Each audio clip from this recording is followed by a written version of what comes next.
misalnya, tapi nggak boleh.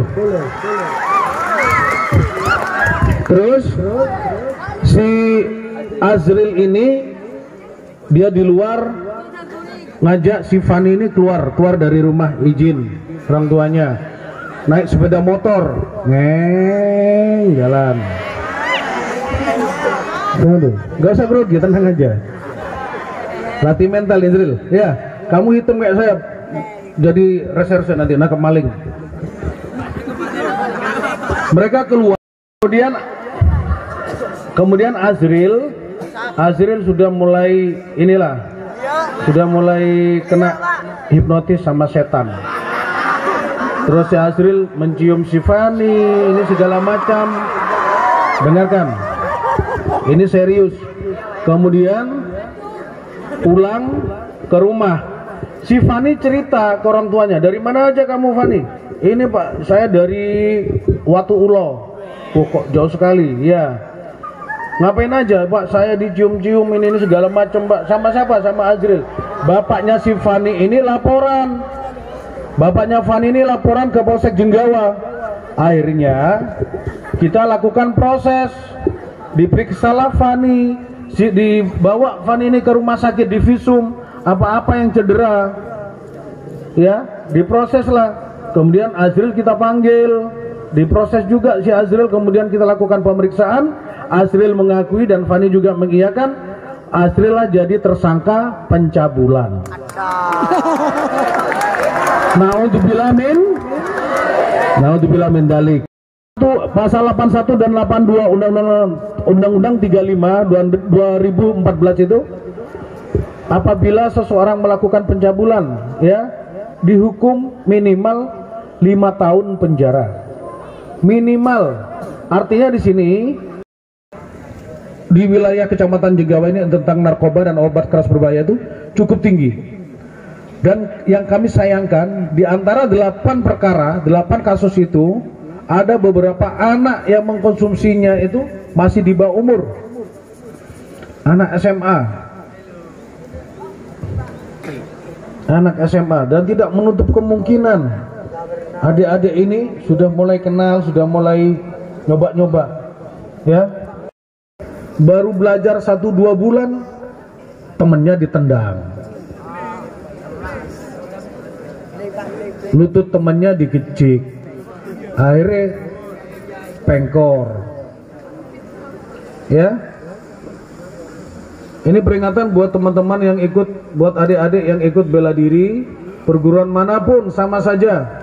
Yang penting tujuannya jelas dan jangan ikut-ikutan senior-senior yang nggak jelas, yang nggak bener. Tujuan kalian ikut bela diri bukan dipraktekkan kepada temennya yang nggak bisa bela diri, ya. Sebagai pendidik menemukan beberapa kasus di sekolah terkait dengan siswa yang membawa pil, terkait dengan siswa yang membawa minuman keras, kemudian siswa yang melakukan perundungan dan kekerasan seksual terhadap yang berada di sekolah. Apa yang harus kita lakukan gitu Pak Rindo? Ferdi. Iya, gimana Fer? Apa yang mau tanyakan Pak? Kalau ada gimana katanya Pak? Kalau ada penculik, saya Pak. Yang coba kamu tenang. Saya kelas ini, saya ingin bertanya. Assalamualaikum warahmatullahi wabarakatuh.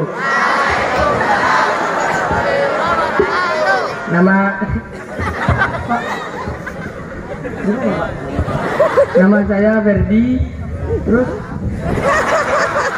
kelas 9F.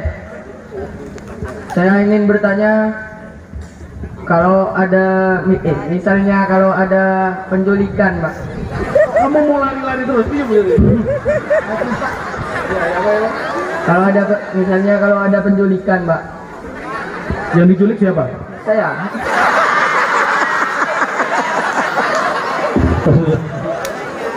Ya silakan Ferdi.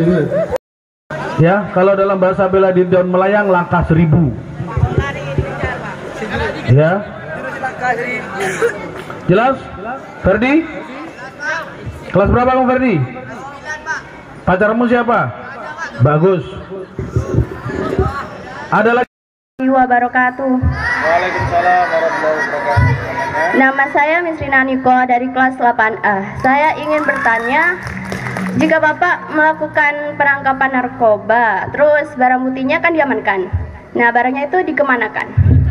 Polisi yang melakukan penangkapan perkara narkoba, misalnya dia melakukan penangkapan terhadap jenis sabu-sabu. Tersangkanya kita lakukan proses penahanan, proses penyidikan, kemudian barang buktinya kita lakukan penyitaan. Sebagian barang bukti yang kita lakukan penangkapan tersebut kita kirimkan ke lab forensik Polda Jatim untuk dilakukan uji lab. Apakah barang bukti yang kita lakukan, yang kita tangkap itu betul-betul mengandung amfetamin, metamin atau narkotik lainnya.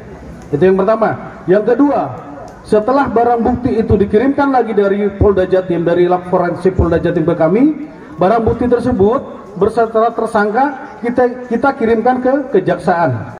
Dituang, dicampur dengan air deterjen, kemudian dipendam. Jelas? Pertanyaan cerdas Nina. Saya Syafira Nur Fadila dari kelas 9I, bisa dipanggil Syafira. Saya ada 2 pertanyaan, Pak. Untuk pertanyaan pertama, perundungan itu biasanya kan terjadi pada masa-masa remaja. Terus kalau remaja kan biasanya susah kontrol emosi. Saya sendiri juga kadang susah.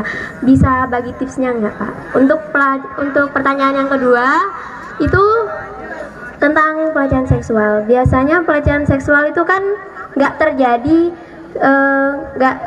sama, misalkan sama pasangan, itu biasanya sama orang-orang terdekat juga, bisa sama ayah sendiri, bisa sama paman. Nah, itu cara menanganinya juga gimana? Dan tiga, bagaimana tanggapan Bapak tentang pelecehan seksual yang beberapa hari lalu telah terjadi, tetapi kan pihak wanitanya tuh melawan, tapi malah disalahin yang perempuan itu. Gimana tanggapan Mbak?